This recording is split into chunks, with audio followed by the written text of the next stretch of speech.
Hey, and good morning, everyone. Welcome to day 3 of the inaugural Center for Racial Justice Summer Institute. Today's session is titled Reverberations of Unending War, Enacting Anti-Imperialist Solidarity in the Korean Diaspora. This morning's session is going to be a 2-hour workshop called Liberatory Study to End the Korean War, led by the Ending the Korean War Teaching Collective. The session will run for 2 hours until 12. At 12, we'll break for lunch and come back at 1 p.m. on the same Zoom link.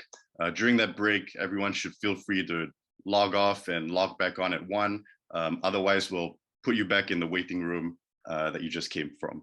I'm going to hand it over now to Christine Hong, who's the director of the Center for Racial Justice, to introduce today's session and our presenters. Okay, so good morning, everyone. I wanted to welcome you to the third day of the Summer Institute and to thank you all so much for coming. There are some people who have steadily attended from the first day to the second day and now to the third day. Thank you so much in participating in what was for us the inaugural launch of the Summer Institute. And it seems really fitting that we are on the third day, really also focusing in this way on political education. The entire CRJ, the purpose of the CRJ is political education around racial justice. I want to thank the CRJ team that worked so enormously hard to get the Summer Institute off the ground. This includes Stephen Young, Chiza Hughes, Domingo Canizales, and Taylor Ainsley. I also wanted to say that the Summer Institute was possible because the operational costs were covered by the Peggy and Jack Baskin Foundation, the UC Humanities Research Institute, and the Student Fee Advisory Committee. I also want to say that the past couple of days, for those of you who have attended, have been so moving, very humbling, and in no small part because you can see that there are people who have been organizing for decades. And, I was really moved to hear Pauline speak yesterday and to hear others echo what he had to say about the fact that 50 years in human history is a blip in the screen. And, I'm reminded that we have to organize beyond our lifetimes. And I think that that's especially true when it comes to a war, the Korean War, that remains unresolved today. So you can see on the screen that the core people who have been part of the Ending the Korean War Collective, there are others as well. But in lieu of full bios, which you can find on the CRJ webpage, I'll simply state that Minju Bae is a historian who currently works at the intersection of Asian American studies and labor history. She currently holds a postdoc at Rutgers in the Institute for the Study of Global Racial Justice. Krystal could not be here today, but she has been absolutely central to this collective. She's a feminist memory worker who is an associate professor of gender and sexuality studies at UC Riverside. She co-directs at that campus the Memory and Resistance Lab. Patrick Chung would have been here today, but unfortunately was not able to make it. He is assistant professor of history at the University of Maryland. Jewel Kim is assistant professor of cultural studies in the Department of Lit at UC San Diego. Monica Kim is associate professor and the William Appleman Williams Chair in U.S. International and Diplomatic History at the University of Wisconsin-Madison. Yuna Kim is a third-year PhD student in the Department of Anthropology at Johns Hopkins University and a non-resident researcher at the Jeju 4-3 Sasam Peace Foundation. Jianya is a founding member of the Asian American Studies program at Northwestern University, and she teaches Asian American history, and she focuses on Asian diasporas, race, gender, and oral history. And I also want to mention that in terms of the teaching initiative, there are so many people that we have not mentioned who were instrumental to this process, who participated with us at different steps and stages, and who we will continue to collaborate with, and we thank them all. I'm going to hand things over to Monica. Thank you, Christine, and thank you to everyone for joining us. I'm Monica Kim. I'm a member of the Teaching Collective. And I just have to say, on behalf of the Teaching Collective, we're just so thankful to the Center for Racial Justice for giving us this kind of space and opportunity to launch the public syllabus. And with the kinds of incredible conversations that have happened over the past 2 days, I think we're all really excited to continue that conversation around political education in terms of how we've envisioned it in the syllabus. So we welcome all the participants from the past 2 days, and also welcome new participants and even members of our teaching collective. It's great to see everyone. So today, what we're hoping to do is to lay out how, kind of give us a little bit of a history of how we have come to create this particular public syllabus, and how the collective has worked together over the years. This really is the one very important step, of course, but only one step in basically many years of work and organizing. And so we'd like to share some of that history with all of you today as a way to kind of break down for our conversation, what is it that we are trying to challenge by creating this kind of public syllabus for political education? And also, what are we hoping to create space for? And we're also hoping that the kind of space for discussion that we create later after our presentation is that we can talk together about how different people and different groups can use this particular syllabus for their own kinds of political action or political education study more locally. So before I forget, throughout the presentation, please feel free to pop questions into the chat if you would like to do that, just so you don't forget. So pop them into the chat. Stefan is awesome and we'll keep track of all of that, and we'll definitely circle around to your questions once we get to the discussion section of our presentation and session today. So let's see. So the title for our session today is Reverberations of Unending War, Enacting Anti-Imperialist Solidarity in the Korean Diaspora. And I'm now going to hand this back to Christine in terms of helping us launch the Ending the Korean War syllabus.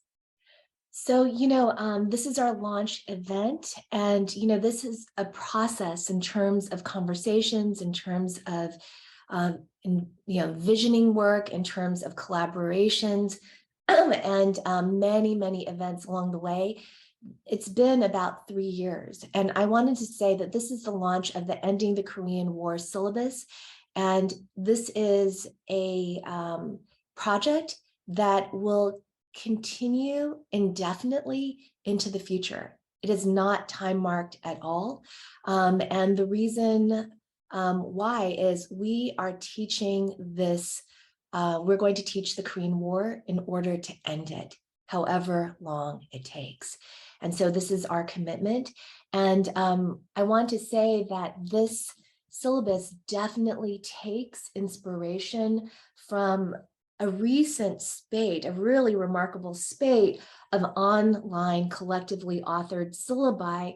You know, there's Standing Rock, Islamophobia is Racism, the Puerto Rico syllabus. There are all these amazing examples of political educational work that have used the online medium in order to disseminate the study, right?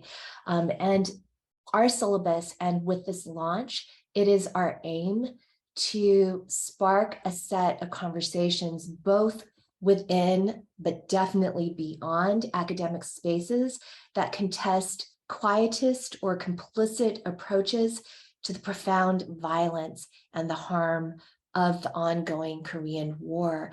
And we really also draw inspiration from the work that other people have done, including the Still Present Past exhibit. This is something that Ramsey Leem curated, and you can see Yulsan Leem's amazing collaboratively created artwork, Our Puzzle. And in the center there, the two main figures are Yulsan's grandmother and Hyun Lee. And so, and you can see that many people contributed to Our Puzzle. Would you mind going to the next slide? So we have decided as a collective, we wanted to honor Hyun Lee, who passed away earlier this year. She was our comrade, she was our friend, she was our sister. And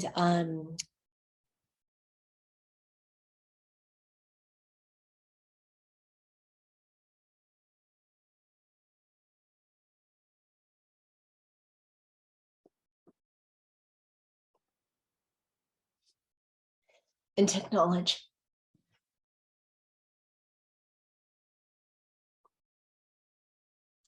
that Hyun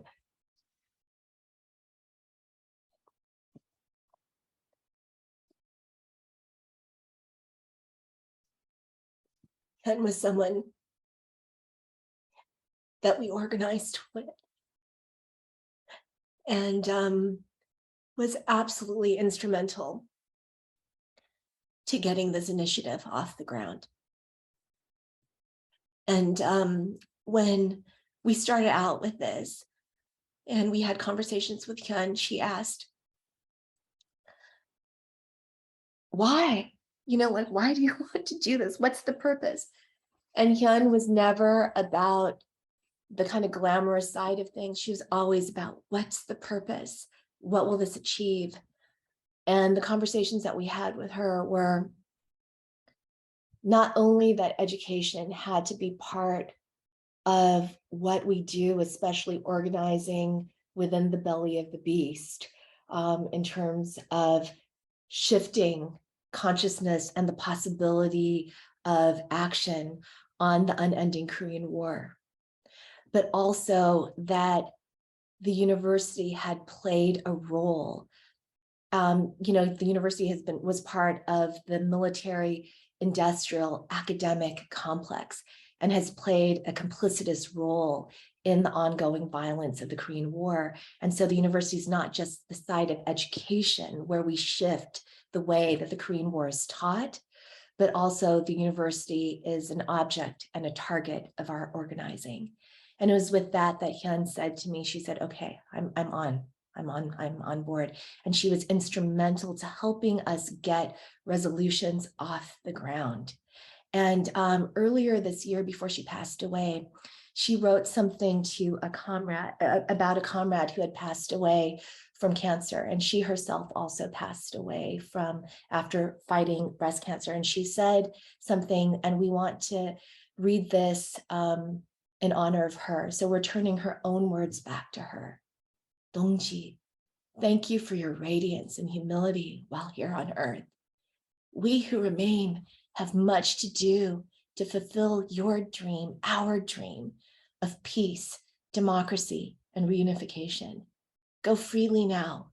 Hope you soar as high as you desire and watch over us as we redouble our efforts.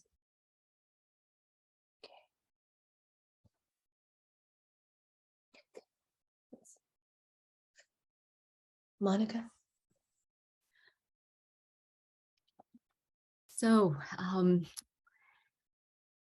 thank you, Christine, for that about Hyun. And so Hyun was a huge part. Hyun and Christine were the ones who really also created the language in a lot of ways, and the framework and the approaches that we ended up taking with this teaching towards the end of the Korean War collective project.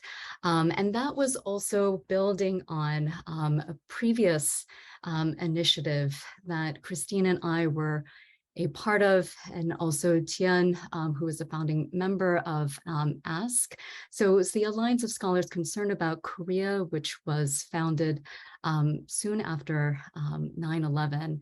And one of the things that ASK did was to create a teaching initiative around kind of making sure that we're able to bring in a kind of critical lens on the Korean War into university classrooms about the Korean War. And so what that entailed was getting about over 80 scholars, mostly in North America, who signed on to teach the Korean War critically in a class dedicated to the study of the war. There were also national screenings of a really incredible documentary that's precisely about 40 minutes long that I use all the time in my own teaching, the national screenings of Memory of Forgotten War.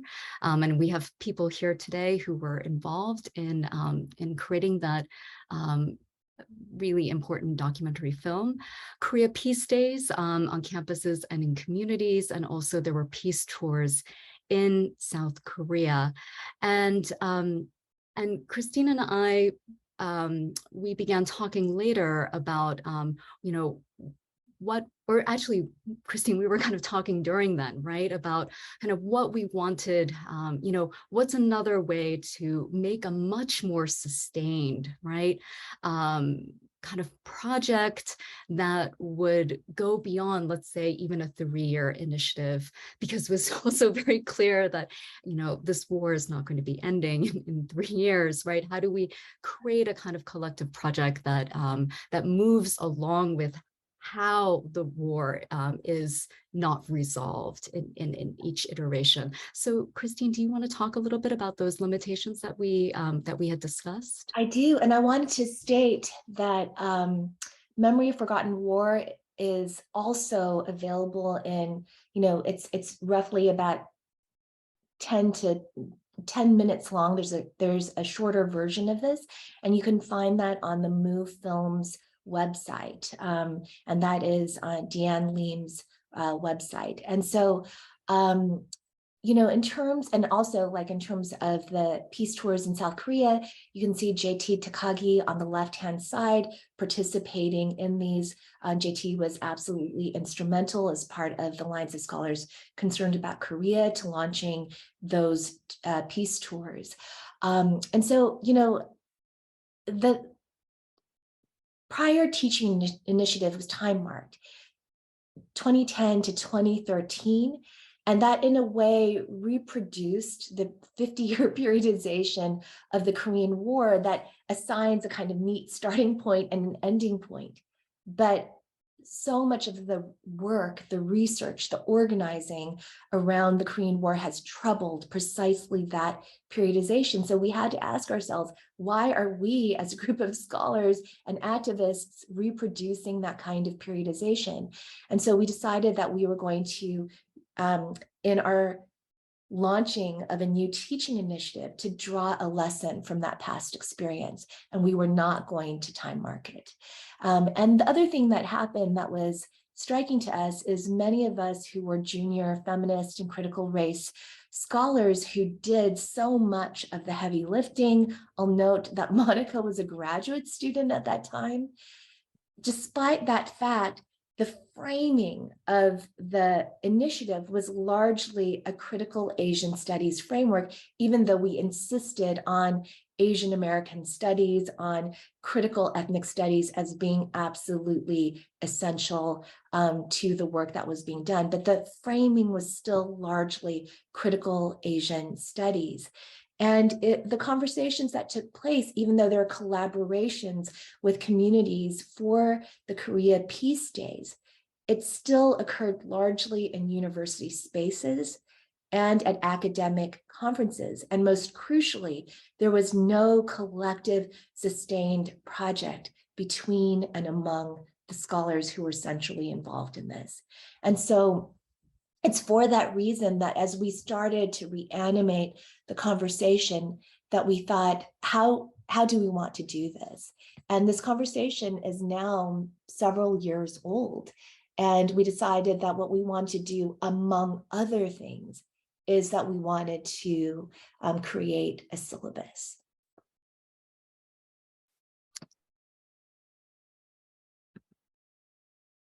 The next slide, please. And so I'll speak a little bit about how we got into this iteration of the teaching initiative. There are lots of ways to periodize this part. And one way is that it began in Atlanta in 2018 at the American Studies Association conference. And then again in April 2019 in Madison at the Association for Asian American Studies conference. And so it was at these two conferences where Hyun was also involved and the drafting of the resolution began. And it was in Madison where we were able to share the draft and read it among a lot of Asian Americanists, Asianists, and get the language for how we wanted to frame this down on paper. So shortly after, it was shortly after the 2019 meeting when we created the Ending the Korean War Collective. We began to hold kind of brainstorming meetings and moved through the process of creating the syllabus, which we'll see more of in a moment. And among the first things that the collective did was to get this resolution passed. So what you see here on the slide is an excerpt from the resolution that was passed in 2020, which was, I want to note, passed unanimously. And in this resolution, the collective kind of emphasizes our approach. So peace, self-determination, and decolonization are obviously the first key terms here. Solidarity with peoples who have long waged anti-militarist struggles, particularly in US empire. And then it also calls attention to what Christine had mentioned earlier, the military-industrial academic complex, how campuses are complicit and also active in perpetuating militarism. And then finally, this is where we elucidate this continuation of the need for a teaching initiative, one that identifies the deep significance of political education in the work of liberation. And we've seen this highlighted in the last 2 days in the Summer Institute. I also want to mention there are folks that we want to name who were really instrumental in this process. And that's Alfred Flores, Elaine Kim, Deanne Lim, Jeff Santa Anna, and Naoko Shibusawa, who's been really, they've been supporters and instrumental in this drafting from the beginning. Could I mention one thing about this too? One thing that was interesting about AAAS signing on in terms of this resolution and the very lengthy process that required. It was a very careful, very deliberate process. And it was because the most recent historically prior resolution that AAAS had signed on to as an organization, they were the first national organization in the United States that signed on to support BDS.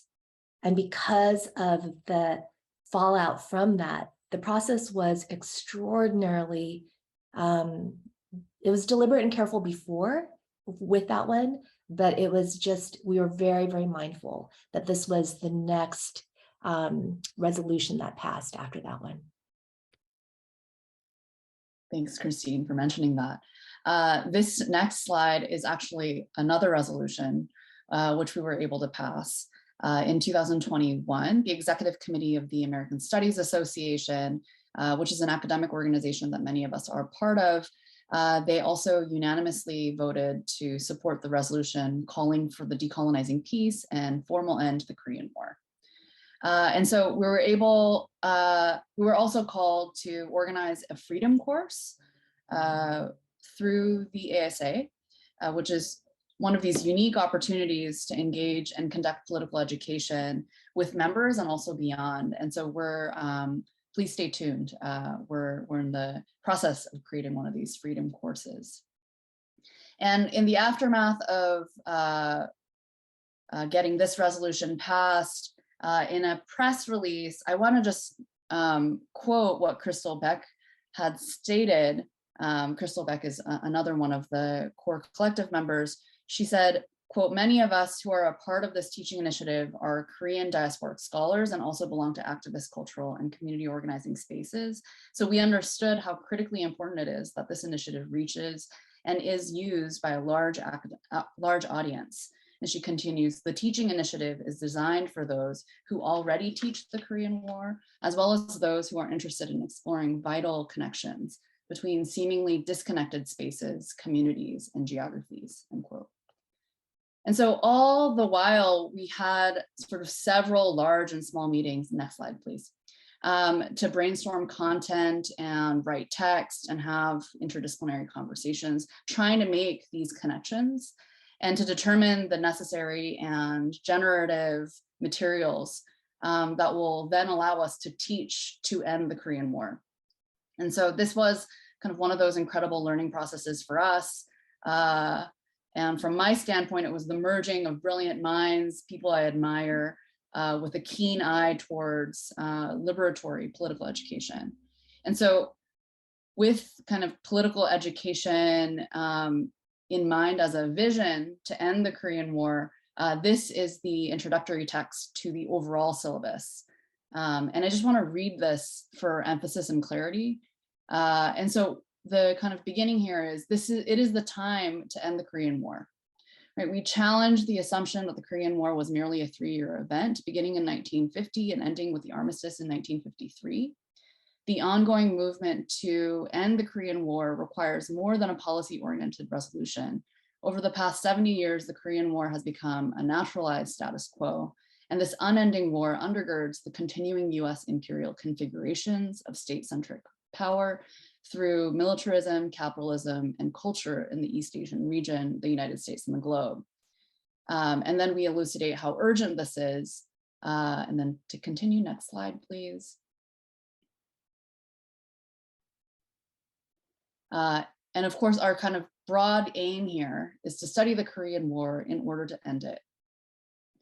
And here, what we have is our commitment to creating kind of vast kinds of pedagogical processes in order to make this happen. So classrooms, reading groups, self-study, in and off campus, rooted in kind of these critical readings of the Korean War in order to kind of understand and dismantle the militarized US university.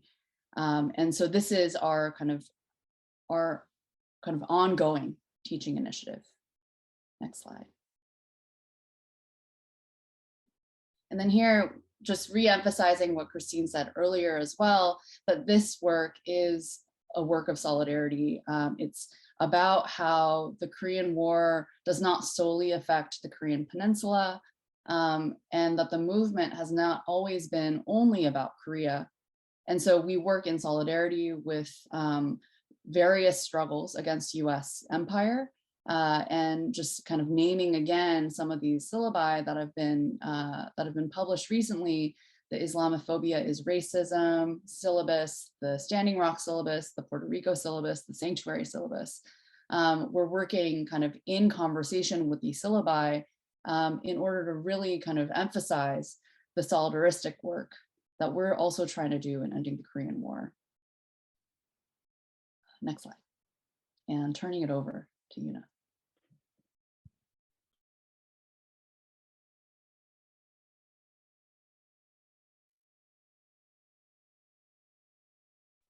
Yuna, can you unmute yourself? Oh, can you now hear me? Thank you. So the questions that you see on the slide are the framing questions of larger syllabus projects. These are the questions that we have been posing to ourselves, but also to everyone who engages in the syllabus.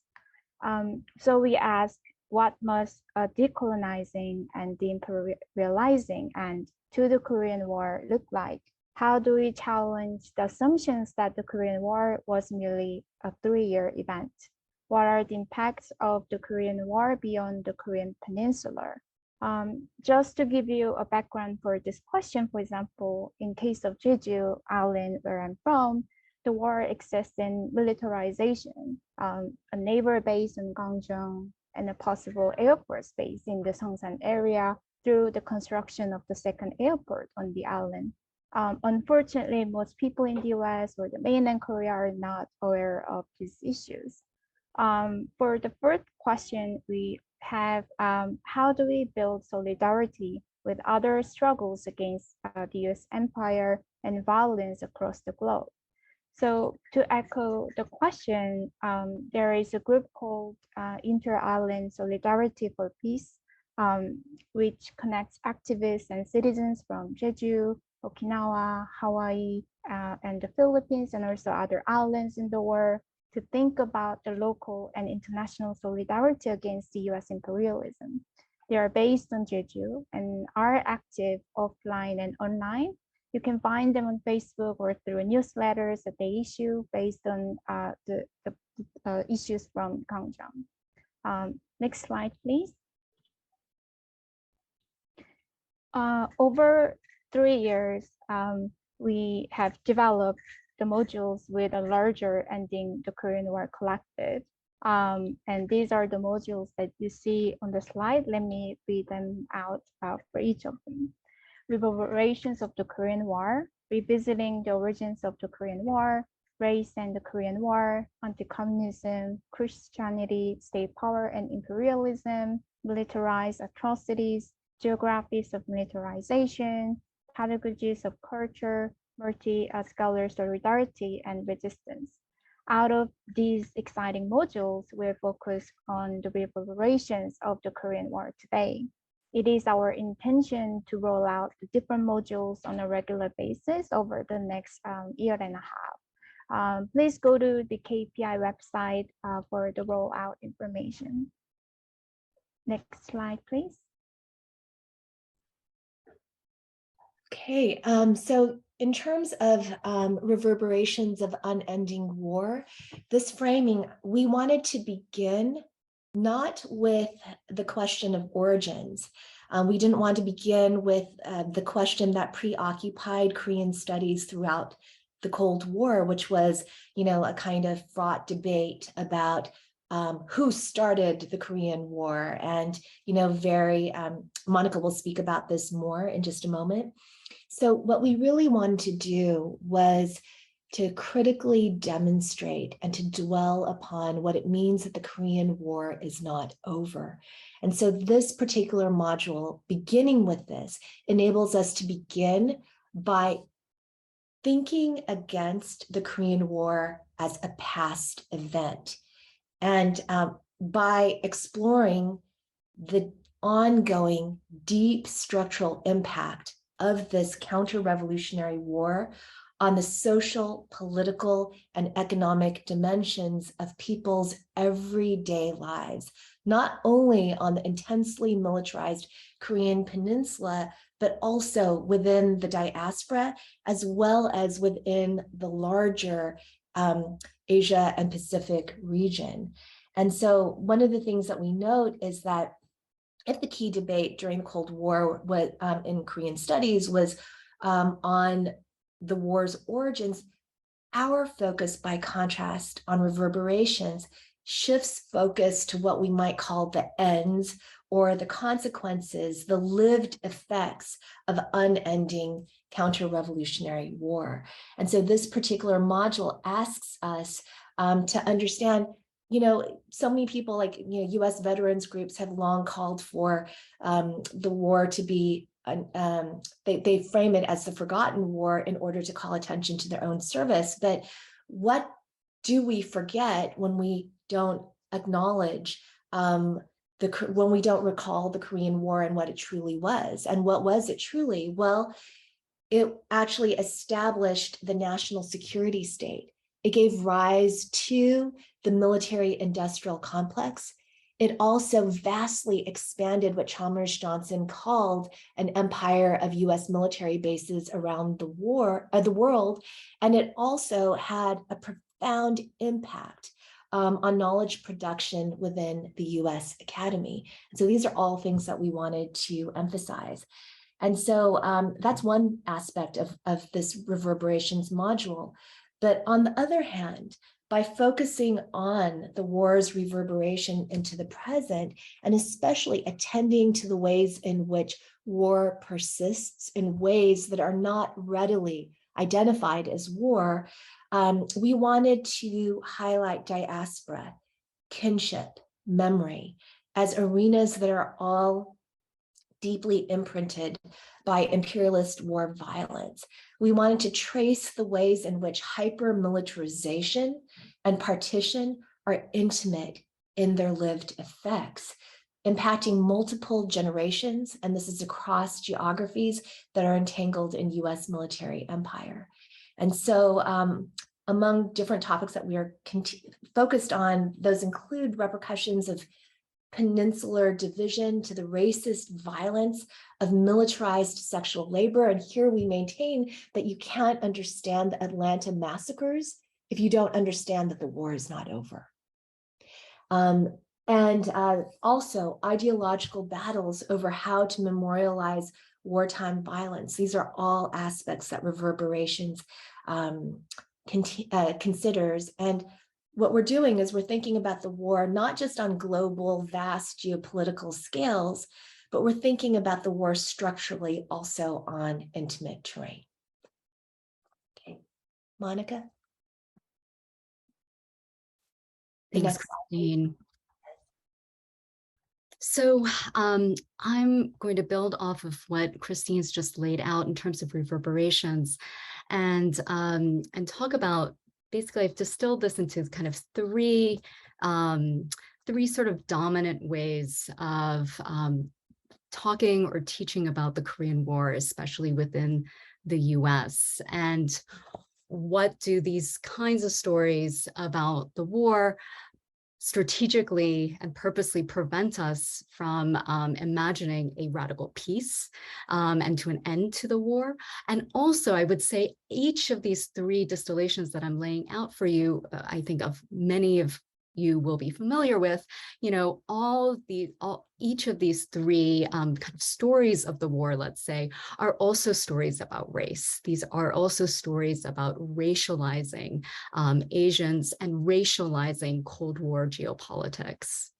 So the very first one that I have is, and I just also want to say, like, what's also really stunning about these kind of three stories about the Korean War that I'm about to share with you, at least for me, is just how enduring they've been and how much they haven't necessarily changed. And I think that really shows us how useful they've been, right? Because as soon as a kind of dominant racial narrative is no longer useful, it simply shifts into something else, right? But here we see something very, there's a certain kind of a continued utility to this, right? And that's definitely what we're trying to shake up with the reverberations of the Unending War module that that Duok and Jian are going to dive in further about, and Christine will talk about kind of the methods and approaches that we're trying to take. Okay, so the first one is just kind of this obsessive focus on who, quote unquote, started the war, right? To focus on June 25th, 1950. And the story in terms of the US is that it's the North Korean army that crossed the 38th parallel on June 25th, 1950. This immediately erases an entire history about foreign military occupation on the Korean Peninsula. Also, very critically, it erases that it's actually the United States who had proposed the division at the 38th parallel in advance of the Japanese unconditional surrender in 1945. And also, there's no room here for also recognizing how the South Korean military had provoked the North Korean military multiple times, and essentially with the encouragement of the United States.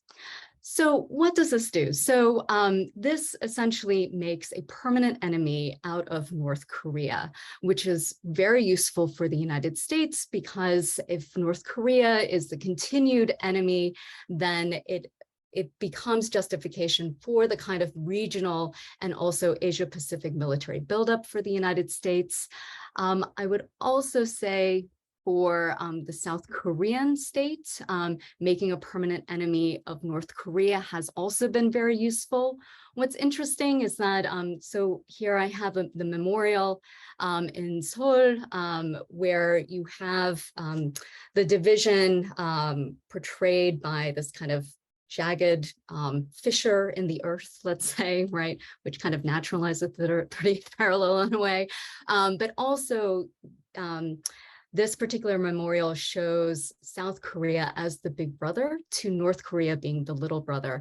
And this is, and I don't know if other folks would agree with me, this is a more kind of recent turn, let's say, in how South Korean history, how they've told a story about North and South Korea. The worry here is that South Korea is always the older brother, and North Korea is the younger brother. So it's not necessarily even though the enemy story about North Korea absolutely still circulates and is very important for the national security state in South Korea, there's also now been developed this kind of story, but it really raises questions about the question of reunification and how South Korea is still perceiving themselves as being superior to North Korea. I've got here really a quote from Harold Noble about how the Reds made suckers of us all, us being the US. So this idea that, oh, I don't know, Christine, if you want to talk a little bit about this.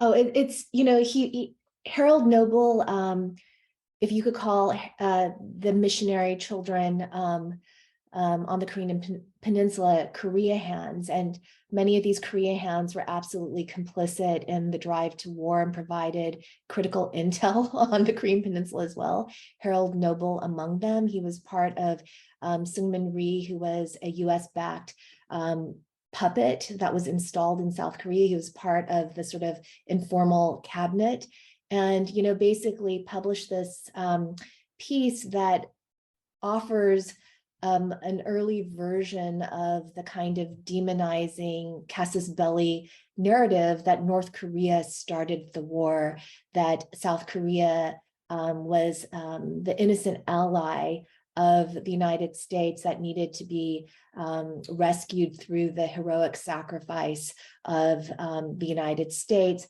leaving totally to the side that the United States, in the wake of World War II as a total war, had a serious economic crisis. And the Korean War served to rehabilitate the US total war economy, placing the United States from this moment forward on total war footing. But yeah. Thanks, Christine. So the second kind of dominant story is that the Korean War has ended. So that the US won the Korean War in 1953 and is responsible for the democracy that is now in South Korea. And this entirely erases that 1953 marked actually an armistice, a ceasefire. And part of the armistice that was signed required a return to a discussion of actually reunification of the peninsula, and also an official peace treaty that would end the war. And they were supposed to reconvene in 1954. At the 1954 Geneva Conference, what happens is that the US decides to allow the 38th parallel to continue, because it's actually in the US interest to have a divided peninsula. They were very concerned that opening it up for reunification, that there would be quite a few votes in terms of the North Korean state rather than the Lee Seung-man regime in the South. Another thing that this story completely erases is also how the democracy movement in Korea was from the Korean people and the grassroots in resistance to the military dictatorship that the United States itself was supporting. So we have a fictionalizing of a quote unquote victory for the US, and we see the Korean War really being held up as a story of success. Whenever the US intervenes elsewhere, especially from like the 1990s on, right? And if we were to look at, for example, in 2013 with Obama's speech at the Korean War 60th anniversary, he actually literally says here, right, that Korea was a victory. Right. And again, when 50 million Korean Americans live in freedom, a vibrant democracy, right, that's a victory. That's your legacy. And he's speaking to Korean War US veterans here. So there is this a kind of the many afterlives of this particular fiction continues. And I brought in this piece by Condoleezza Rice, which was published in the Washington Post last year. And, it's interesting here. She says the war didn't end in victory, but the US military occupation in Korea was a success. And in fact, that should be what should be a template for thinking about how to continue occupation. For example, here she's talking about Afghanistan, right? So again, thinking about the utility of these stories about the war, it's continuing as the US continues with interventions all over the globe. Monica, can I just add one thing, which is that what Obama also states during that speech is he states that the lesson of the Korean War, which he claims, as Monica stated, was a victory, is that the United States must maintain the world's strongest military, bar none, and that is a lesson to everyone around the globe. That the United States, which Martin Luther King Jr. rightly described as the world's greatest purveyor of violence, that is the lesson that Obama distilled from the Korean War as a sort of positive, lesson from the war itself. Mm-hmm. Thanks, Christine. And that takes us to something that Christine has mentioned earlier, which is how in the United States, the Korean War is often referred to as a forgotten war, which is a moniker for the war that was coined by US veterans of the Korean War because they wanted to insist that their wartime service counted as much as World War II or Vietnam. This really recenters US military experience as the only legitimate on-the-ground story of the war at the expense of Korean and diasporic experiences. And here, and this will open up much more things especially for our Reverberations module. But this is also where we can see how anti-communism has continued as a way to delegitimate anti-war and Korean diasporic voices. So if the only narratives of wartime experience are military sacrifices, right? Usually US military or South Korean military experiences, then you can also use anti-communist rhetoric and politics to delegitimate anti-war and much more complicated Korean diasporic experiences of the war, right? And this is, again, another moment where we can also see the racializing that happens in terms of an anti-communist politics, which is really covered in our public syllabus. So again, this is a very quick distillation, but I hope that I'm able to convey just the long career, in a way, of these three stories and what a challenge. These are the kind of challenges that we were hoping as a teaching collective to really work against and really explode. And here I've just got, and these are just pictures of the Korean War Memorial. The plaque really encapsulates what I just said. Our nation honors her sons and daughters who answered the call to defend a country they never knew and a people they never met. Okay, so Christine, I'm going to hand this to you in terms of talking about methods. Okay, thank you. So I wanted to just say that we wanted to dwell on methods as part of an explicit part of this political educational project, in no small part because the ways in which the methods and materials that constituted the way that the Korean War had previously been understood, in some cases, uncritically reinscribed the authority of imperialist state violence.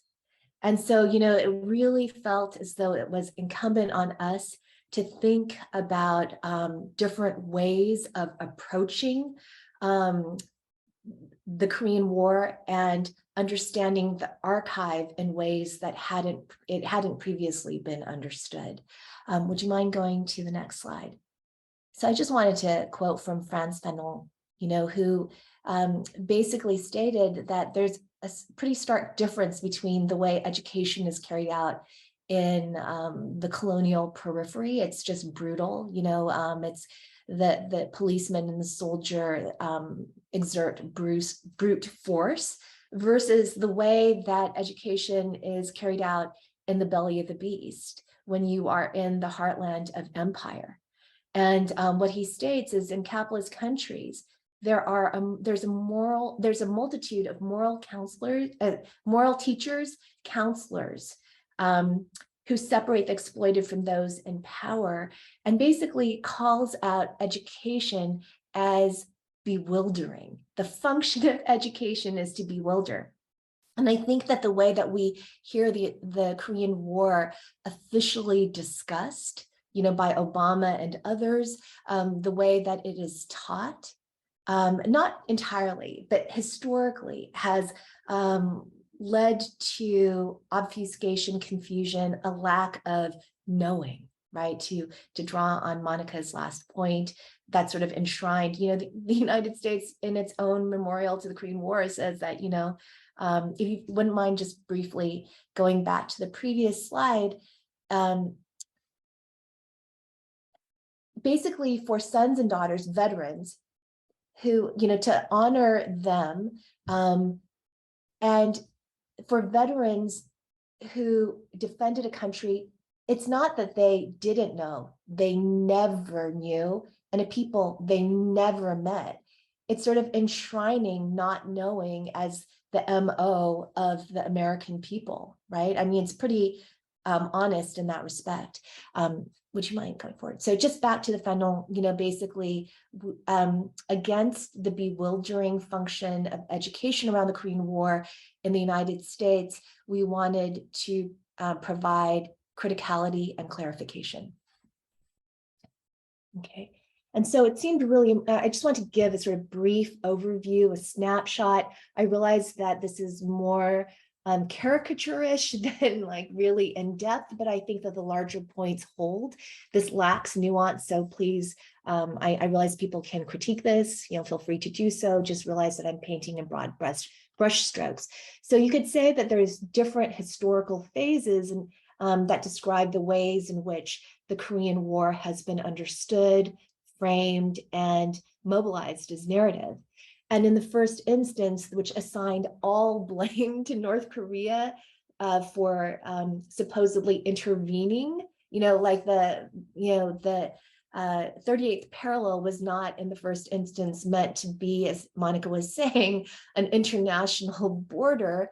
It was dividing a country that was whole and a people that were whole. So North Korea Reds declaring war is it's an interventionist pretext, right? It is, you can see that virtually every single war in the wake of 1945 that the United States wages begins with a pretext, and it serves very conveniently to unleash imperial violence on peoples, right? And so this is the interventionist pretext that North Korea invaded South Korea, and that the United States is the foreign power, that instead of the United States intervening, invading the Korean Peninsula, that it's sacrificially defending its South Korean ally.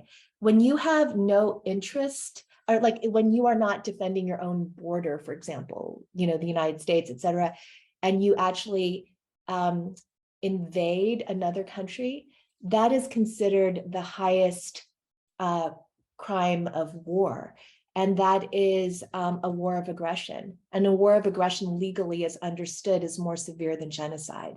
And so you can understand that what the United States did was it basically carried out a war a war of aggression. Okay, and then after that, you have in the 1960s and 1970s, you have a shift, and it's basically scholars, largely white men who are in Asian studies, realize that their scholarship is being marshaled by the national security state toward the prosecution of an imperial war of US aggression in Vietnam. And what happens is that these white male scholars are part of a formation that we now call critical Asian studies. And in this moment, there's a kind of new left revision of the way that the Korean War is understood. And what happens, there are key scholars who very courageously led the way. People like Bruce Cummings was a very key figure.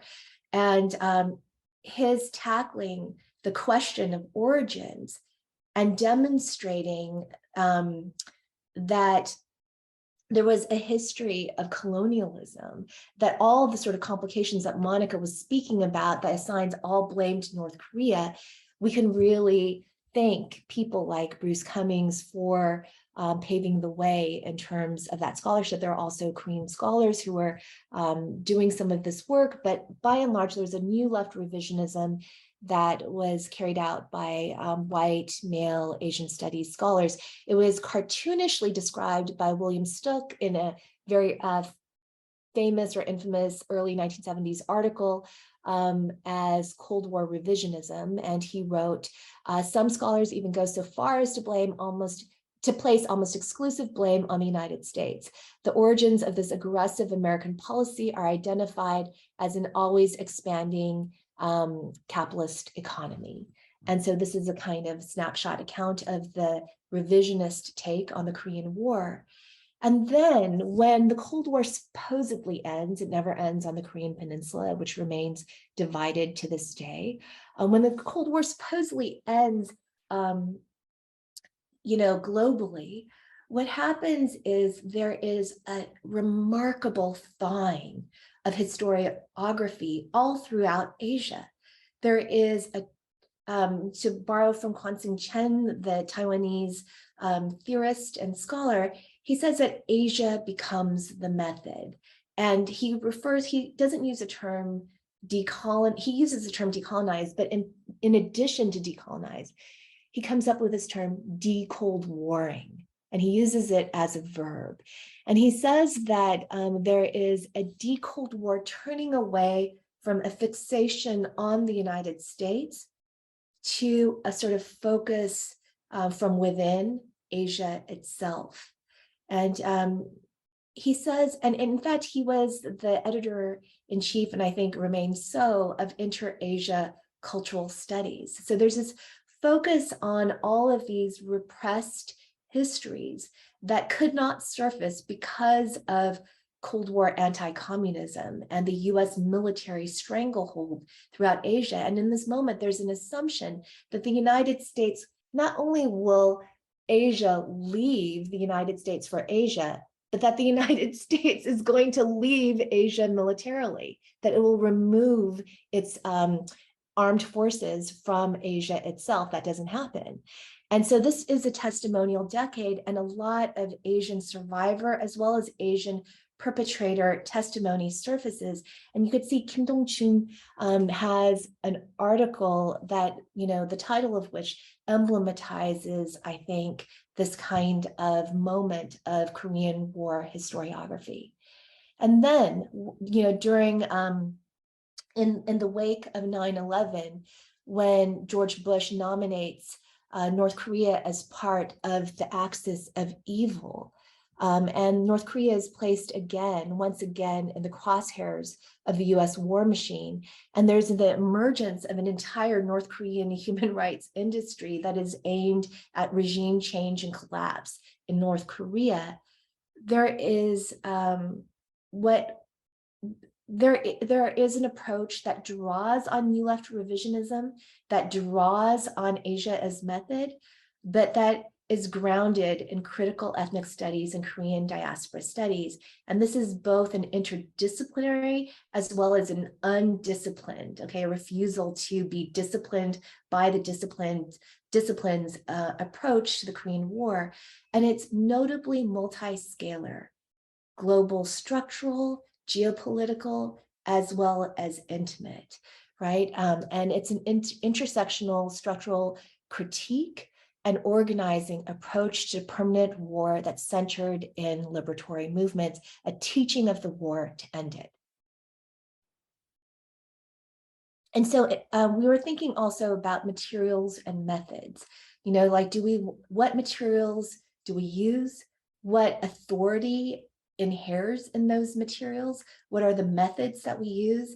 It seemed as though in thinking about this is a moment in which we have to think critically about how the materials and methods that we adopt reinforce or reinscribe imperialist state power and other sort of forms of authority.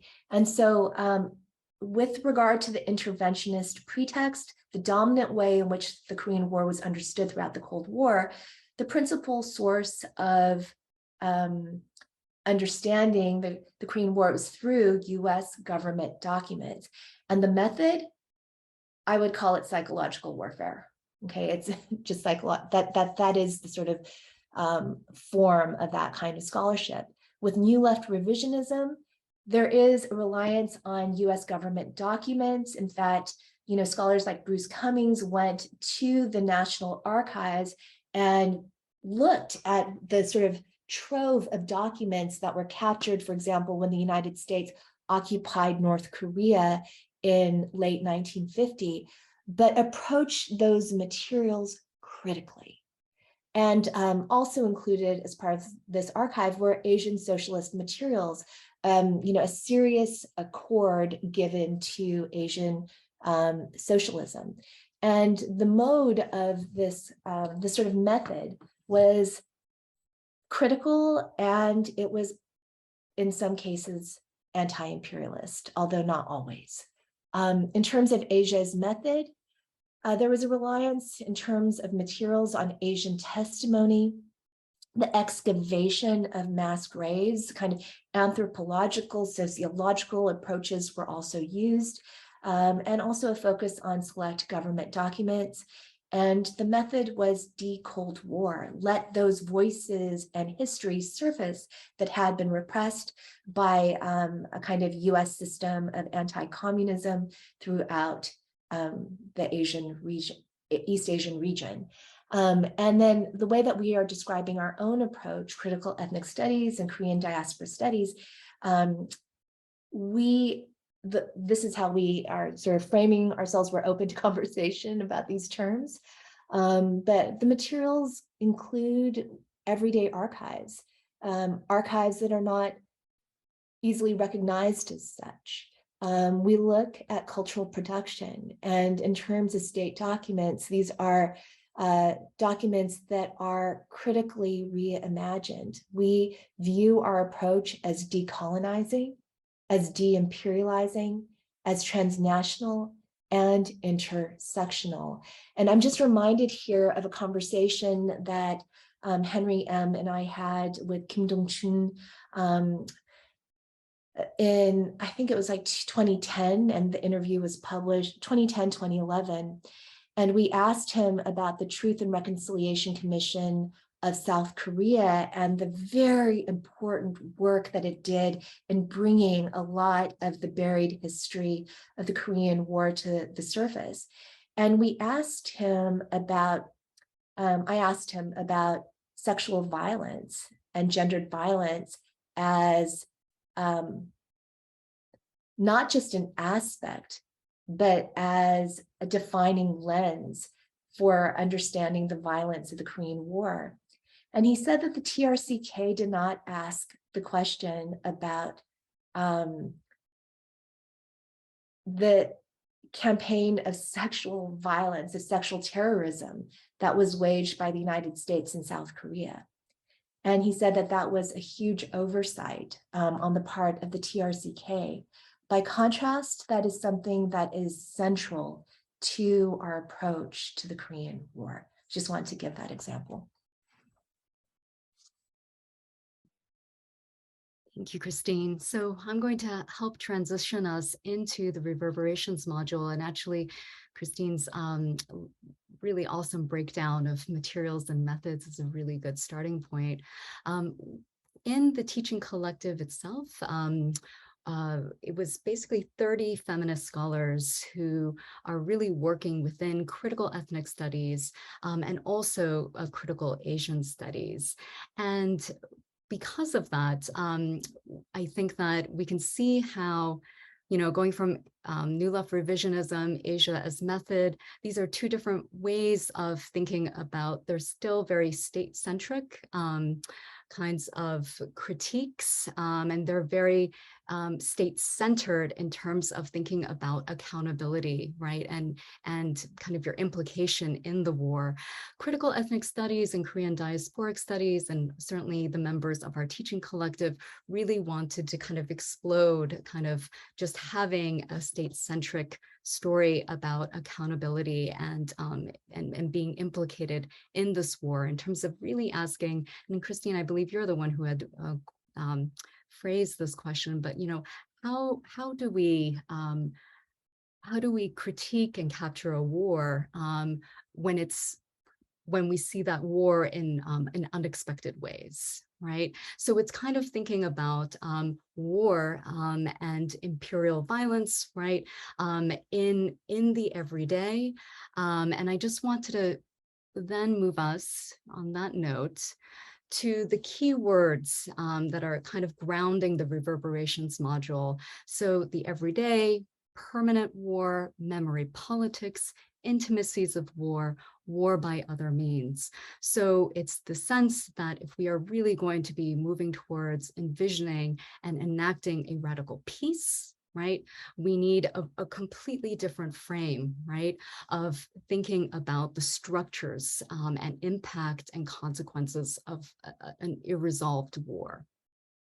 So I'm now going to Monica, could I just add one thing, which is that, beyond the kind of almost masculinist focus on battlefield spectacles, we really wanted to think about war on the lower frequencies. And that seems so crucial to understanding the reverberations of a war that remains unresolved and unended to this day, and indeed is a structure of violence, of counter-revolutionary violence that persists well past the Cold War.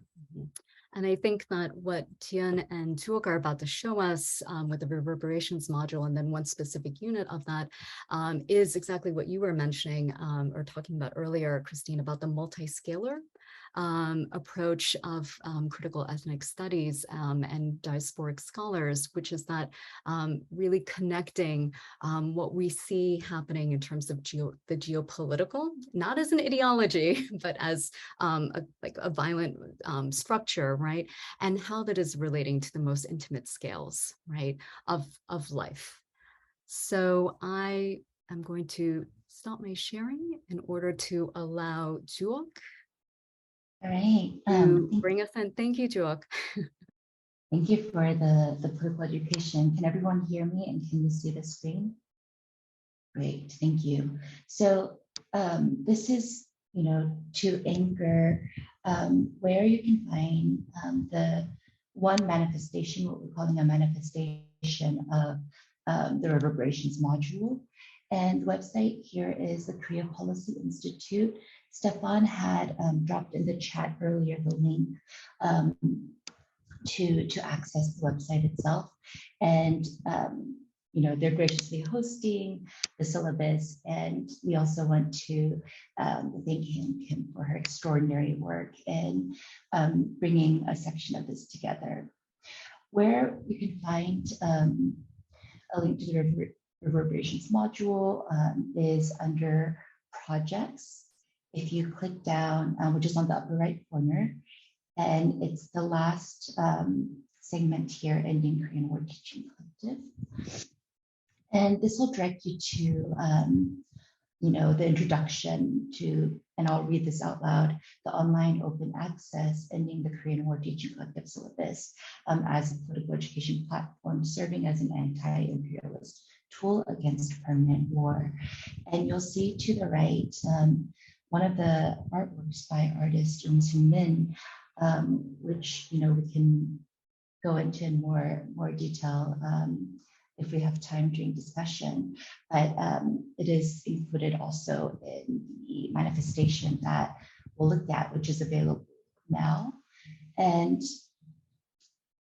to access it again, you can click on the Reverberations module, which will direct us to again, the multiple manifestations that we have identified as reverberations of the war. And the introduction here, Christine had actually covered this a while ago, but the things to emphasize is, again, thinking beyond the Korean War as a past quote-unquote event, focusing on how the reverberations of the Korean War manifest in military industrial complex, knowledge production, but also how it's rendered less explicitly and on a more intimate scale on the grounds of diaspora, kinship, and memory. Or to use the expression that I think is so helpful that Christine had just used, like, what does this war look like in the lower frequencies? And I do want to emphasize too that some of the cultural production that we have on the website, including those by Jung Soo Min, like this piece, help us to capture the quote-unquote lower frequencies of the Korean War. The keywords Monica had introduced include the everyday, permanent war, memory politics, intimacies of war, and war by other means. Scrolling down, we'll see some of the other manifestations that we have identified. I know that someone had mentioned, I think it was Alvin in the chat, a question about humanitarianism. And while this section of the module is not yet live, it could be included here in the North Korean human rights section when it's ready to be populated.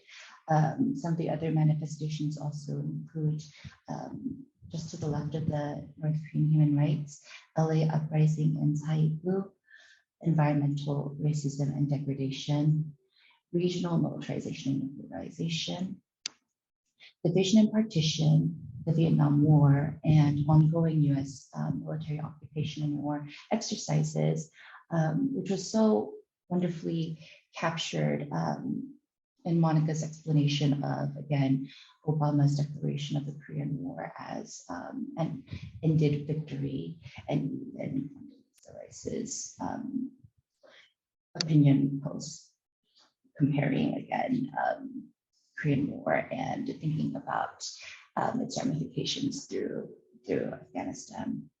Jewel, can I just say something, which is, you can see from this that only one of these links is live. This is just to say that the syllabus is a live document. It's under construction and it's going to be rolled out. So this is the launch event. So you're seeing what we have for right now, and it will be rolled out on a regular basis. Yes, thank you. And so all of these sections will be populated. For today, we'll focus on the militarized migration, kinship, and diaspora section of manifestation, one of the reverberations of the Korean War. And here I'm going to ask Jian to step in. Great, thank you so much, Jill, for that. So this piece of the reverberations model is talking about one particular set of manifestations around migration, kinship, and diaspora, and how all of those have been militarized as a consequence of the Korean War. So if you could go down just a little bit, I want to talk about the various things that the war has produced, which we may or may not be familiar with, include such things as the camp towns and militarized prostitution, which can be described and understood historically as actually a variation, a new variation of militarized sexual slavery, right? We think of Japan as having that with the quote unquote comfort woman in World War II, but the United States has that as well with the system of camp town prostitution, with military brides, mixed race children, adoptees, and the whole sort of issue around a very heteropatriarchal Korean ethno-nationalism that has a very specific and very restrictive view of reunification. Okay? So if you think about these manifestations in terms of the diversity of migration, the diversity of peoples that can fall under the umbrella of Korean, right? Then we really also have to think about reimagining our conceptualization of Korean reunification. Okay? And so in particular, for families, for women, for children, that the reality and consequences of sexual violence, especially militarized sexual violence, is really key. So if we center that in thinking about the consequences of an imperialist war, what do we get, right? And I would say, I want to kind of skip down to keywords and think about, actually let's skip down to study materials.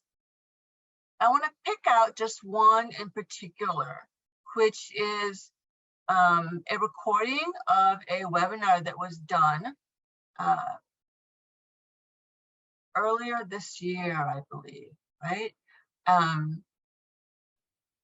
It's a conversation with the scholar and author Grace M. Cho regarding her new memoir, Tastes Like War. And the two other scholars who are in conversation with her are Yuri Doolin from Brandeis and Mia Charlene White at the New School. And what's unique about this particular conversation is that all three of them are Korean American scholars, mixed race, children of Korean military brides. And all three of them have experiences with the ways in which a militarized migration as a consequence of the Korean War is a traumatic experience, not an experience of coming to a land of freedom and dreams and liberty and realizing yourself as you achieve the American dream, but rather a really traumatic, psychologically and emotionally damaging event that has all kinds of reverberations, not only for the immigrant herself, but also for her children. And so these three scholars, brilliant intellectuals, talk about the consequence of that, not only in terms of, sort of an intellectual analysis of war, migration, trauma, intergenerational legacies of trauma, mental health challenges, etc., but also at the way that those analyses emerge from and are really deeply entangled with their own personal experiences. So I highly recommend that you take a look at this webinar. It is really quite emotionally gripping. And of course, the book also is the same. For those who don't know, that the title of that book comes from something that Grace Cho's mother said, right? In reference to powdered milk and how much she hates it because it tastes like war. Right?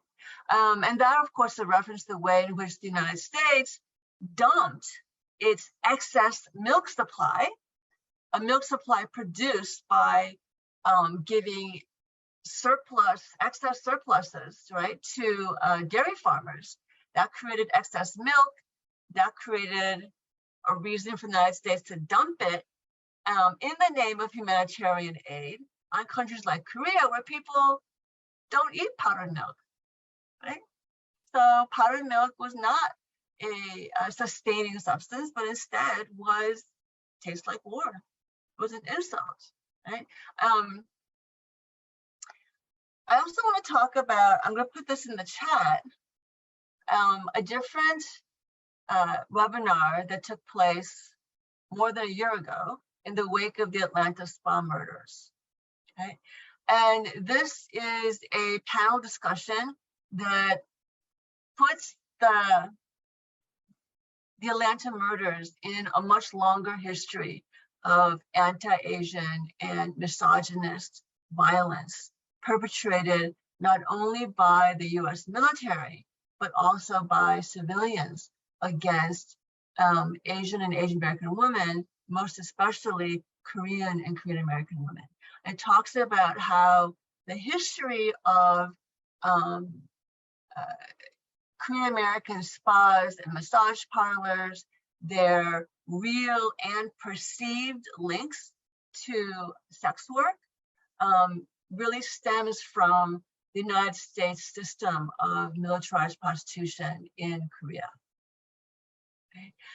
It also talks about how the criminalization of sex work is yet one more way in which women of all backgrounds, but in this case specifically Asian American and Korean American women, are oppressed and targeted for police brutality and police suppression.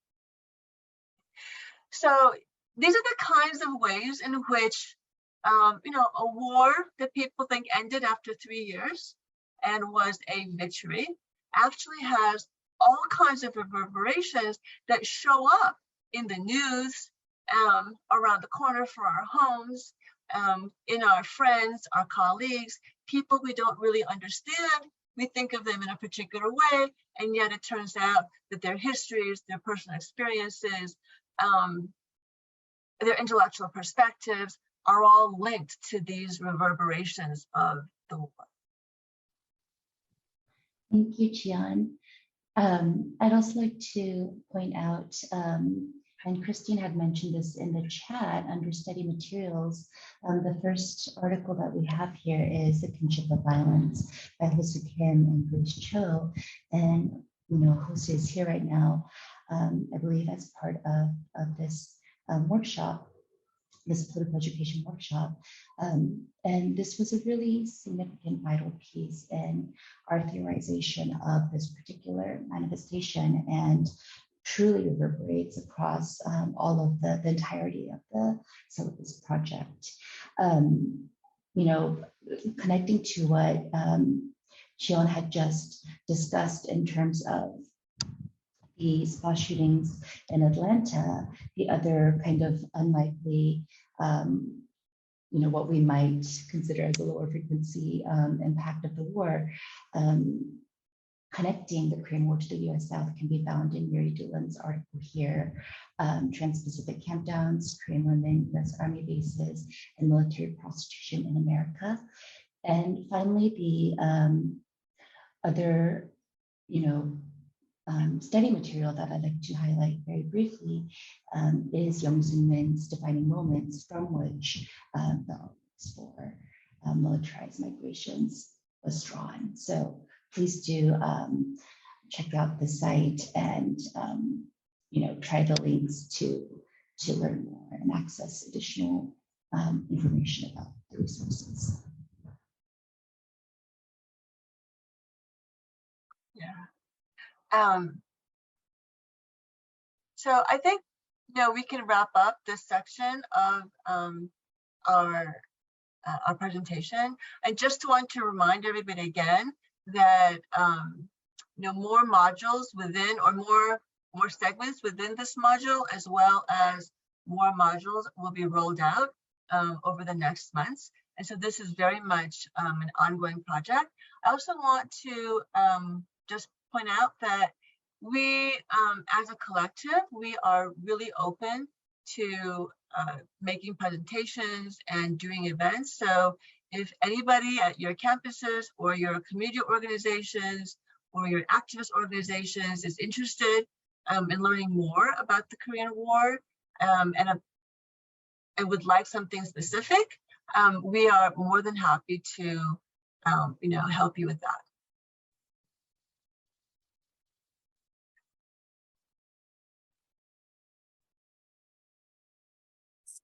So I just want to say that, you know, it's a little bit hard to see from the walkthrough, though I hope that it helped out, but there will be a sort of landing page just for the syllabus, which is under construction.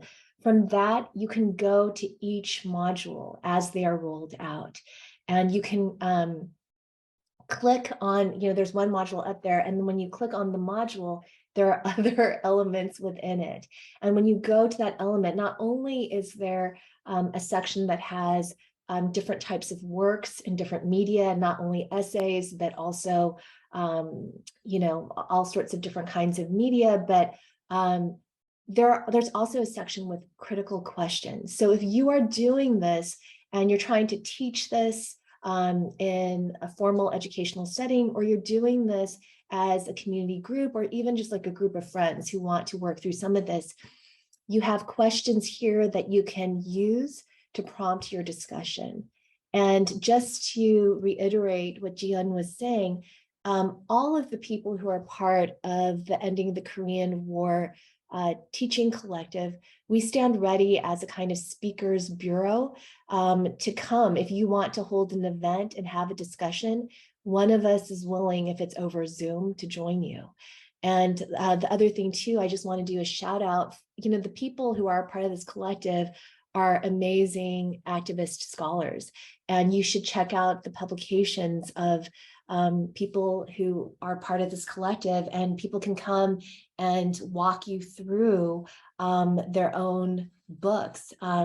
You know, Jewel just had a book that came out. Monica's came out a couple of years ago. Jian has a landmark piece on a book on Countdown and research. Yuna is doing amazing stuff around Jeju and Sasam. You know, there's the scholarship that Krystal has a book that came out a couple of years ago that's deeply important. Patrick's book is on the way. He has articles in social text.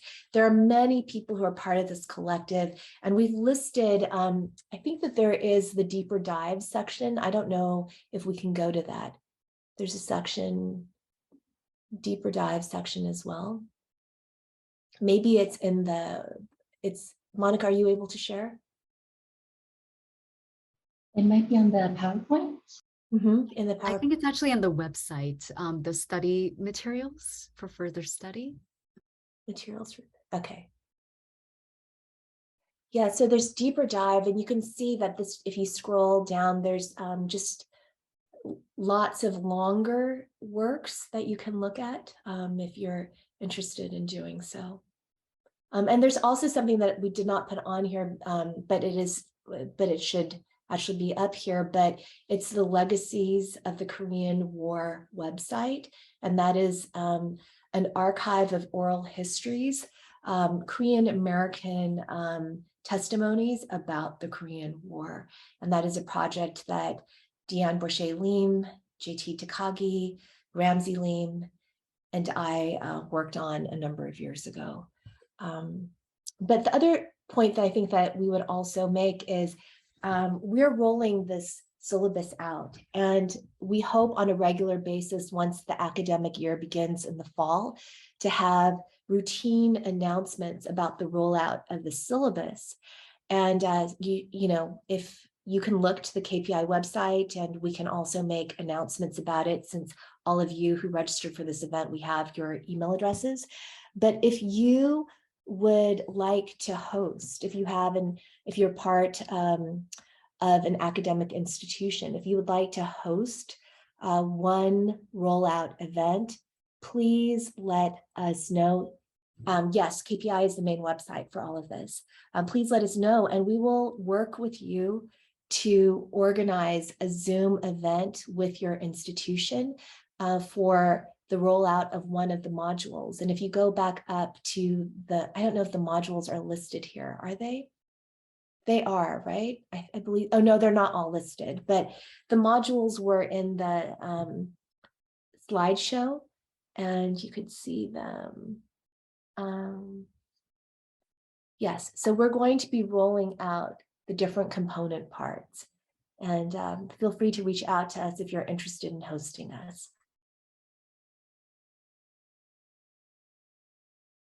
I want to make one last announcement too, which is a number of people who are on this call have long organized in various spaces. The very first day, Yusef Omowale of Southern California Library offered us a political educational workshop.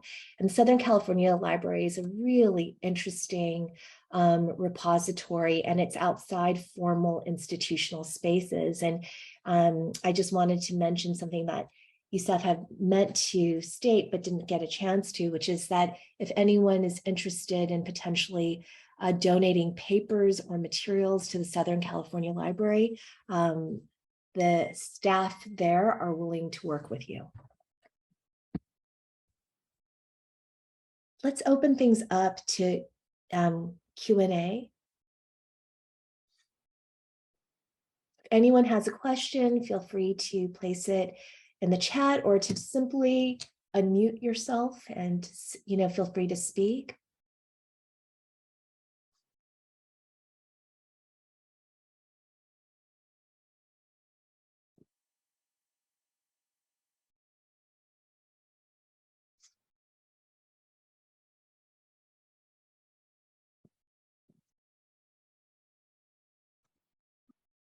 No, I just want to say I think this is historic. I'm very moved by your work. This is great. Oh, thanks, Paul.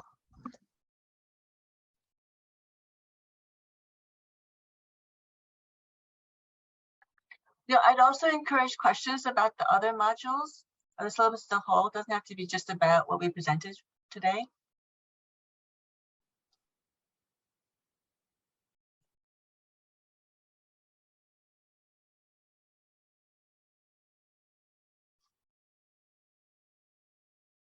I had a quick question.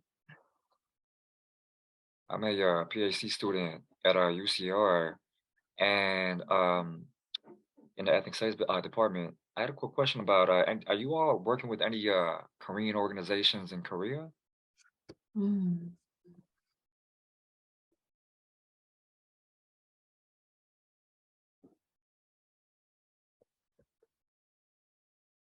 So Mhm. I don't think that as a collective, we are formally working with Korean organizations in Korea. But I know that all of us individually have ties with various organizations in Korea that work on everything from reproductive justice to reunification to militarized sexual slavery in World War II, labor movements, etc. So that kind of work that we do on an individual level has certainly come to influence the kinds of materials and perspectives that are reflected in the syllabus. I also want to dive in here, and I think the heart of your question, I think, is a really important one, which really connects to one of the modules that we have planned down the pipe, which is our final module called Multiscalar Solidarity. And in that one, we're hoping to connect the importance of political education and movement work. And so I think this is where what the kind of the heart of your question is that we're hoping to have this syllabus be really connected with some of the work that's already going on the ground, whether that's in the US or Korea or in the broader Asia Pacific, as a tool for solidarity. So in that module, I guess that's a long-winded way of saying stay tuned for that module. And could I also just say, if you're interested in participating in this process, there are modules to go. And this is not ever going to be a finished product. You know, we hope that one day we can put this syllabus behind us. We are working to that day, you know. But if you'd like to get involved, like this will be live, and we will continue to do this work for as long as the Korean War is not over. And so if you would like to participate with us, you know, there are other people who are part of this Zoom session, you know, other graduate students, Kyle Yu, I see Jinna Kim. There are people who have been part of this conversation. Jinna is a professor at CSUN who we have been collaborating with, but we welcome you to join us and, you know, to expand the conversation. Sungun? Yes, hi, can you hear me? Yes. Okay. Thank you for this wonderful module. I'm a PhD candidate in Korean history, and I work on U.S. military empire in the Asia Pacific. I want to kind of build on that question, and I wonder if you, as a collective, have plans to make parts of this module available in Korean, because I'm sort of thinking about at the other spectrum of this initiative to end the Korean War, is that this kind of Korean War has been fashioned as an unending war, and that repertoire in itself has actually been indoctrinated, for instance, to conscript soldiers that, you know, you need to fight patriotically for your country and etc. So I'm sort of thinking about the kind of race and gendered and dynamics that would be crucial to demilitarization of the mind of many of the Koreans, right, that is being perpetuated, they would have a lot to gain from access to this, right? So academics in Korean universities, I think, would also benefit from a knowledge of this module. So I was wondering whether you have any plans for this kind of extension. It's such a, I mean, thank you so much for everything that you raised. It's so insightful. And, you know, I was going to say a couple of things. One is that, you know, translation is a political act, you know, and it's absolutely essential to the forging of solidarity. And so, you know, what you're saying, I think, makes us all very mindful of the fact that this can and should be translated into Korean. And so, you know, we have been working at sort of maximum capacity for some time, and life has intervened for a number of us, you know, along the way. But I think that has to be a step that we undertake. And Sungmin, we're willing to work with you if you're willing to work with us on that. And so let's talk about that. And the other thing too is that, you know, maybe you can speak about militarized atrocities and the collaborations that we will undertake for that. And it's not so much with institutions as with people. Yeah, just to extend the conversations that we are having here. So I've been majorly involved in building the militarized atrocity module, and it's our plan for that now is to connect Jeju activists and local scholars on Jeju Sosang, such as Jongmin Kim. We'd like to have them invited on Zoom to have a conversation about the atrocity on Jeju there, and also continue our thoughts and conversations in that regard too. And Sungmin, I mean, it's such a important thing that you bring up. I mean, the other thing is that this is also always about building relationships, right? And that this takes time, right? And so I mean, maybe in our discussion now the 20 minutes that we have left, we can also kind of brainstorm what are things that we can do collectively and expand, like the different kinds of moments of whether it's study groups, you know, because I think in terms of working with scholars and activists in Korea. I mean, Yuna is doing so much of that important work, and all of us, you know, individually. But I would envision it as something that has to be really sustained long term, you know, and how do we build that, right? And so that's something I would love. I think all of us would love to have a conversation about how we do that, who would be involved, right? And I think a very important thing is also that it's not simply institution to institution, right? In terms of creating those kinds of relationships and making something like the syllabus much more open-ended in a way also, right? So thank you. And if you have any thoughts, please, let's continue the conversation. And yeah, Betsy, great to see you.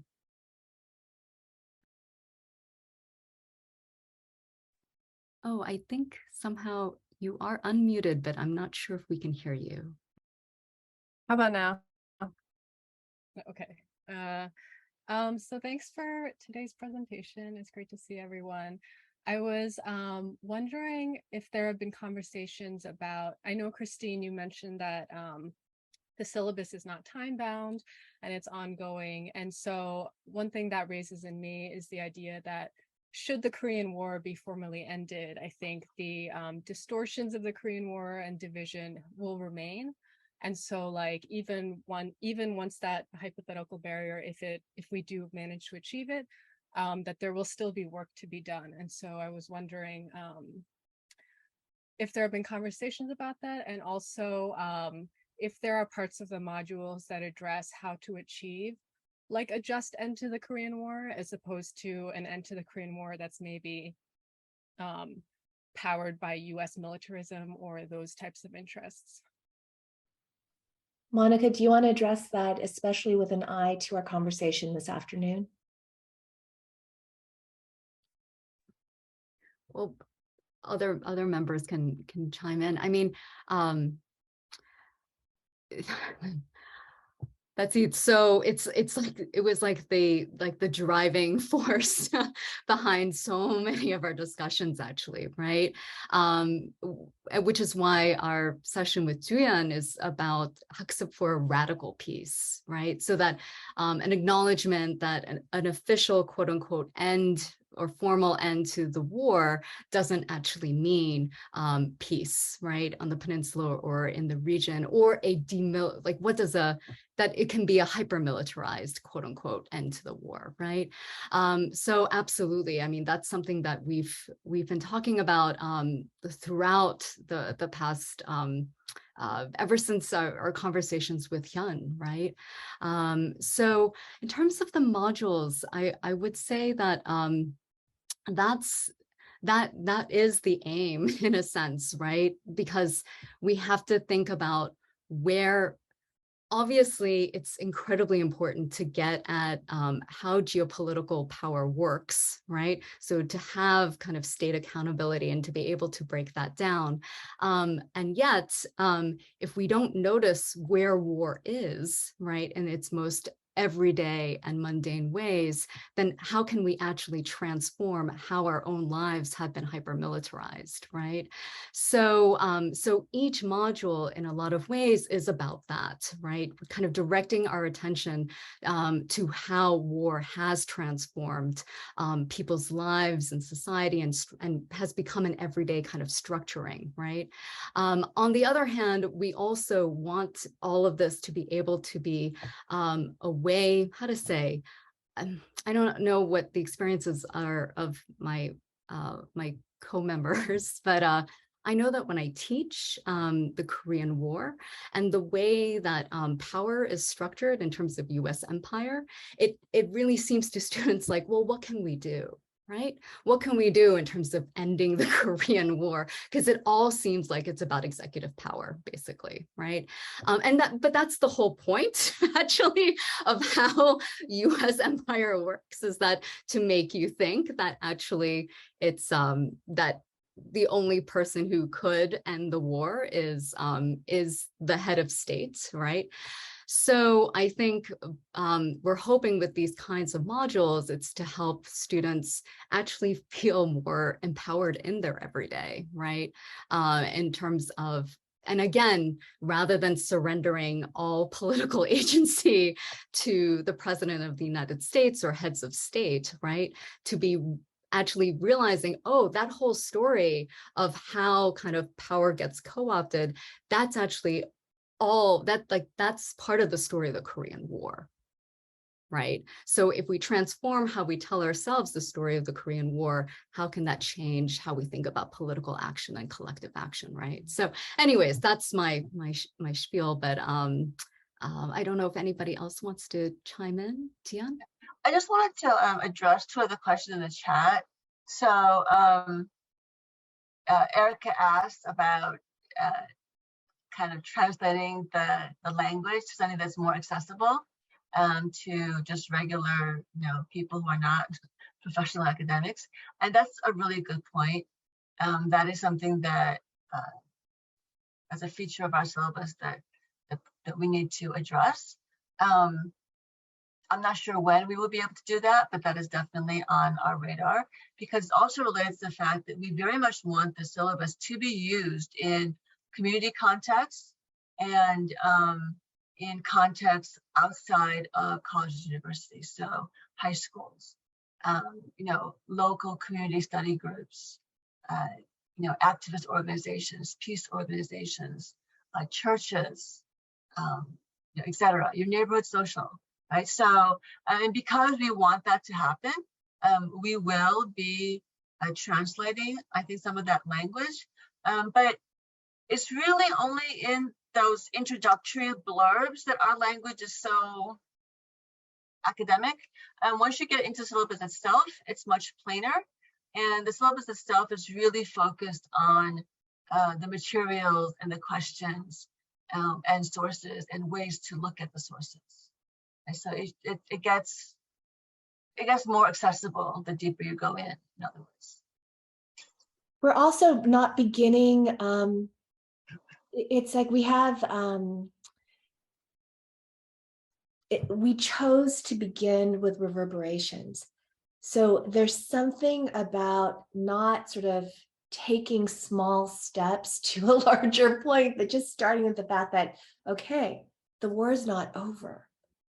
And it persists in ways that go under-recognized in myriad ways. The structural effects aren't just the ordinary ones that you would think of.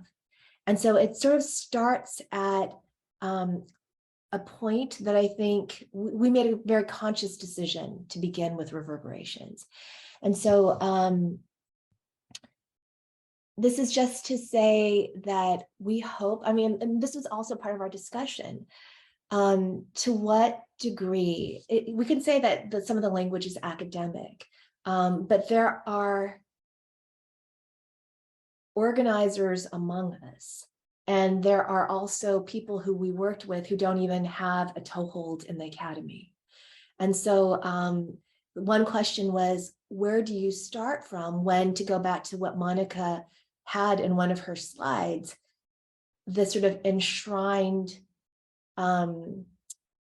imagination around the Korean War in the United States is a profound lack of consciousness altogether. It's in that state of not knowing. So to what degree can we have a decolonizing syllabus that is always catered toward total and utter ignorance? You know what I mean? Or where do you begin? So but then at the same time, we also have to be mindful. How is this pitched? Is it alienating? Does it read as sort of academies? And, those are considerations for us as well. But this is a syllabus that we hope will be broadly useful, and the way that it will be set up will allow different users to go to different types of questions. It will allow them to go to different types of materials in various lengths, and also multiple media. So if someone doesn't want to read, you don't have to watch this video, so it's you can sort of choose your own pathway. We hope, and the other thing too is Monica and Jian were saying, if you would like for us to come to one of your study sessions, we're happy to. Consider all of the people who are part of the collective, and even beyond, as part of the larger collective, consider us ready and willing to be in conversation with you. I also just want to say that as large as this public syllabus is, it's the tip of the iceberg in terms of what we can study and understand from, about the Korean War and all of its reverberations. And so, there is so much that is not there, and that, some of it we cannot fully address, in part because we know that there is this kind of reverberation, there is this kind of geopolitical, consequence, but the scholarship may be iffy, right? In the sense of it may not be as robust enough to really sustain a full-blown module, even though it deserves one. Right? And so that's also something about the ways in which the scholarship on the Korean War is evolving and changing. And I would say that in particular, there's a very important generational shift that when Korean American scholars began to study the Korean War and its multiple consequences at all levels, not only geopolitical, that's really when you see that significant shift. The post 9/11 shift is not just about post 9/11, it's also very much about a whole generation of Korean American scholars going into the academy and focusing on the Korean War and its consequences.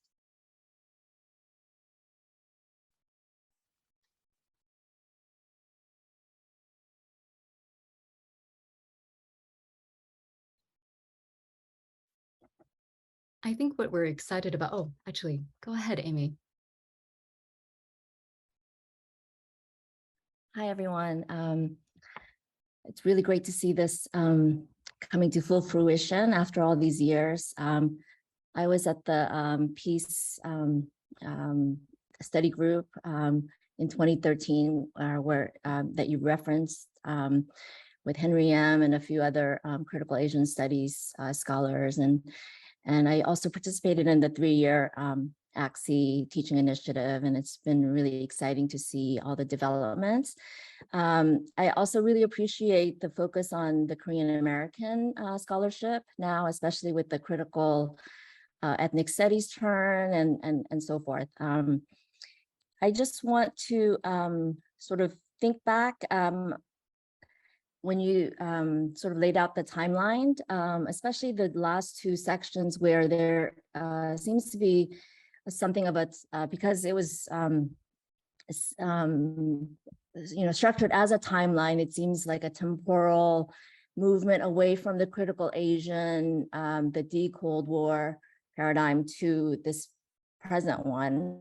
And I just want to sort of question that model or the appearance of that model, because some scholars like myself, I really feel like a lot of those legacies are kind of still ongoing in terms of the scholarship and activism. And of course, we are all developing and building off of the legacies of the past, including the dead white male scholars, right? Or dying dead white male scholars. So I wonder if, especially as someone working on Asian American studies for the first time at Duke, I have noticed a certain tension between Asian studies and Asian American ethnic studies in a way that I think maybe blocks certain possibilities of collaboration, especially in the 21st century, especially with our new students who are no longer monolingual and so forth. So I feel like the 21st century is really an opportunity to come full circle instead of creating a new paradigm and reinventing a wheel, but really thinking about how multilingual, multi-generational geographic spaces are, could be part of this conversation. So my question is, when you talk about diaspora, and I understand the significance of talking from the belly of the beast. So I think Asian American diaspora in particular, especially with the wide reach that we have in the English language and getting to speak to the American public and so forth, including high schools, as some of you mentioned in the chat. So there's, I think, a oversized responsibility that we have being located in the belly of the beast. But the nature of the Korean War has always been monolingual, Anglo-centric. And so, the question of the Zainichi, the Korean Japanese, the Korean Chinese, they have actually struggled with these very questions that these modules are integrating. And I know the translation is a challenge. It's hard to be multilingual in this space, but I think collaboration and translation, I would, I wonder how we can sort of think of that as part and parcel of this project, so that we don't repeat the mistakes of the past, so that it doesn't look like the de-Cold War model where Quan Shin Chen and so forth are really trying to bring back Asian scholars and Asian voices to this conversation. So, these are also questions that I struggle with, particularly at Duke. So one more thing is because the military industrial complex is so strong at Duke, we have a so-called American Grand Strategy program. Political science is one of the top departments. We're very close to DC and so forth. So it poses certain challenges that are localized. But at the same time, I think scholars in Asia, they have their own versions of challenges, because those activists and scholars who work in Gangjang, as Yuna probably knows, I'm sure, is they are censored and visas don't come through and so forth. So I think in that sense, the Korean American scholars have much more power and possibilities. But at the same time, I think it's important to be mindful of our outsized power, resources, and so forth, to think about challenging ways to really include those voices that continue to be left out. So Amy, thank you so much for raising all of the very important points and critiques that you did. I want to be very clear that when I did a sort of chart of the Korean War historiography in broad brushstrokes, it wasn't, with the exception of the very first step from Cold War historiography to New Left revisionism, there wasn't a spurning necessarily of what came before. I think that we're all critical of that initial model. And this is to say that there was a sort of initial New Left revisionism. And then from that, you could see that it's not as though Kim Dong-chun and other kinds of scholars spurned the work of the people who were the New Left revisionists. Not at all. That was such an important foundational step. But it's also to note that there are some publications that exist from that critical Asian studies moment, and their take on work that is done that emphasizes organizing within the diaspora, that focuses on race. It's an uneasy conversation. Like, you could almost see that there was, in the late 1960s, in terms of the US Academy, there was both the critical Asian studies, like the Bulletin of Concerned Asian Scholars, self-critique, but there also was the emergence of ethnic studies. And ethnic studies also criticized the imperialist sort of modes of knowing that were enshrined within the US Academy. And, but this is not to say, it's not to spurn critical Asian studies. Many of us actually do critical Asian studies. Many of us were part of the Alliance of Scholars Concerned About Korea that inaugurated the first teaching initiative, right? So it's not to spurn that, but it's also to recognize that there was something about that formation too, where we are critically reflecting, not to spurn it, but we were part of it. And we're reflecting on what didn't get done. What can we do? So it's, in a way, it's not a potshot, type of, it's an internal conversation as well. And so it's not to say this is a totally new thing and it's brand spanking new and everyone jump on this thing. We are prepared to take criticism, for what we are doing as well, but we're trying to articulate what is distinctive about what is coming forth and what have we tried pedagogically to be able to develop. Now, I will say that the conversations that occurred among a group of people who are willing to meet together on successive Sundays we've been doing this now for the past few years. I mean, we've had intervals where we haven't met because life circumstances have intervened, but as much as anyone can critique us, we say, instead of critiquing us, join the conversation and make those kinds of dimensions that you want to see and that you see not there, Amy, like, join the conversation and let's do it together. I also think that there's something happening now in terms of the generation of scholars, right? People who work exactly what you were saying, Amy, and also myself included, in terms of critical Asian studies, critical ethnic studies, right? And it's kind of, I think that was another element of, for our teaching collective, kind of having an appreciation for what has been built and kind of where are we at, and that actually how do we make what has been made and what people are making now as like an open, accessible resource, right? Because the kind of work that people are doing is exactly truly that kind of intersectional, and I would say maybe beyond transnational, right? Kind of work right now. And so I think this is a moment where we also saw that kind of opportunity to really kind of articulate what's going on, you know? And I think that like the conversations we've also had, and they're also members of our collective, our graduate students, like Yuna, and like who are doing some of this amazing work, right? That really cuts across like any institutional divide and usually disciplinary divides, right? So, so yeah, kind of like to echo what Christine is saying, we want like more critical mass, right? In terms of really having a place where all this work that each of us are doing in our own sites, right? We can just bring that together, all of that like knowledge work, right? And really also do that collectively to translate that into kind of political action.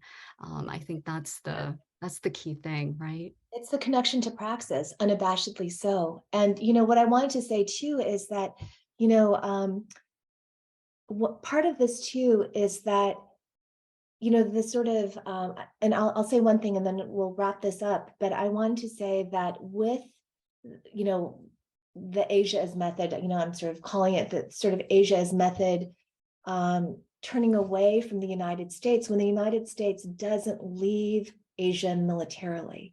And instead, the United States persists in Asia militarily and develops new strategies for domination in Asia using a militarized infrastructure. It seemed absolutely critical not to forego anti-imperialist critique as central to what we do.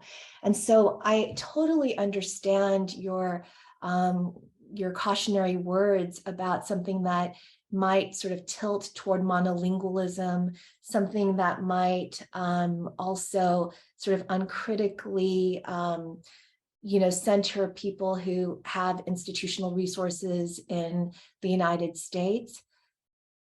But it's also, there's really hard work here because in undertaking this, and these are conversations I had with Hyun Lee, it was about how do we call for an end to the Korean War when part of understanding the Korean War structurally is the militarized university.